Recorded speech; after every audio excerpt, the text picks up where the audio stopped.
సిద్దిపేట జిల్లా నంగునూరు మండల ప్రజాపరిషత్ కార్యాలయంలో ఎంపీడీఓ ప్రభాకర్ రావు అధ్యక్షతన ప్రజావాణి కార్యక్రమాన్ని నిర్వహించారు.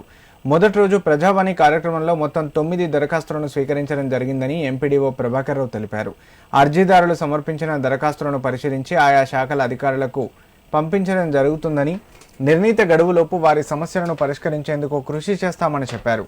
ప్రతి సోమవారం మండల ప్రజాపరిషత్ కార్యాలయంలో ప్రజావాణి కార్యక్రమం ఏర్పాటు చేయడం జరుగుతుందని తెలిపారు. గ్రామాల్లో ప్రజలకు ఏమైనా సమస్యలు ఉంటే ప్రజావాణి కార్యక్రమంలో అర్జీ పెట్టుకోవచ్చునని ఎంపీడీఓ తెలిపారు. కార్యక్రమానికి మండల ఏఎంసీ చైర్మన్ దేవులపల్లి యాదగిరి, ఇతర మండల కాంగ్రెస్ నాయకులు హాజరు కావడం పట్ల పలు విమర్శలు వెల్లువెత్తుతున్నాయి. అధికారుల సమక్షంలో అధికారికంగా నిర్వహించే ప్రజావాణి కార్యక్రమానికి ప్రజా ప్రతినిధులు, కాంగ్రెస్ నాయకులు ఎలా హాజరవుతారని ప్రశ్నిస్తున్నారు. ఇదంతా మండల ఎంఆర్ఓ, ఎంపీడీఓ సమక్షంలోనే జరుగుతున్న ఏ ఒక్క అధికారి నోరు మెదపకపోవడంపై అధికారుల పనితీరుపై సర్వత్రా విమర్శలకు దారితీస్తుంది.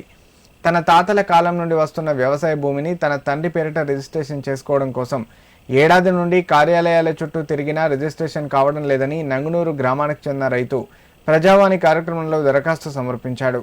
వారసత్వంగా వస్తున్న ఆస్తి మిగతా 2 వారసులకు రిజిస్ట్రేషన్ కావడం జరిగిందని, కానీ తమకు రిజిస్ట్రేషన్ కాలేదని వాపోయారు.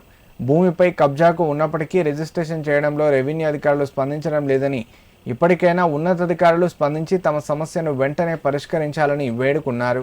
జిల్లా కలెక్టర్ గారి ఆదేశముల ప్రకారము నంగనూరు మండలంలో ప్రజావాణి కార్యక్రమము ఉదయం 10 గంటల నుండి 1 వరకు నిర్వహించనైనది. మండల స్థాయి అధికారులు సుమారు 25 మంది అధికారులు, డిపార్ట్మెంట్కి సంబంధించిన వాళ్ళు హాజరైనారు. సకాలంలో హాజరై ఈరోజు 9 దరఖాస్తులు తీసుకోవడం జరిగింది. అందులో 4 ఇందిరమ్మ ఇండ్లకు సంబంధించినవి, మిగతా 4 రెవెన్యూ అంశాలకు సంబంధించిన రావడం జరిగింది. ఇంకొక దరఖాస్తు వివిధ అదర్స్ సంబంధించినవి రావడం జరిగింది. ఇటు వచ్చిన 9 దరఖాస్తులను కూడా సంబంధిత అధికారులకు అందజేయడం జరిగింది. వీటిని నిర్ణీత సమయంలోగా వాటిని పరిష్కరిస్తాము.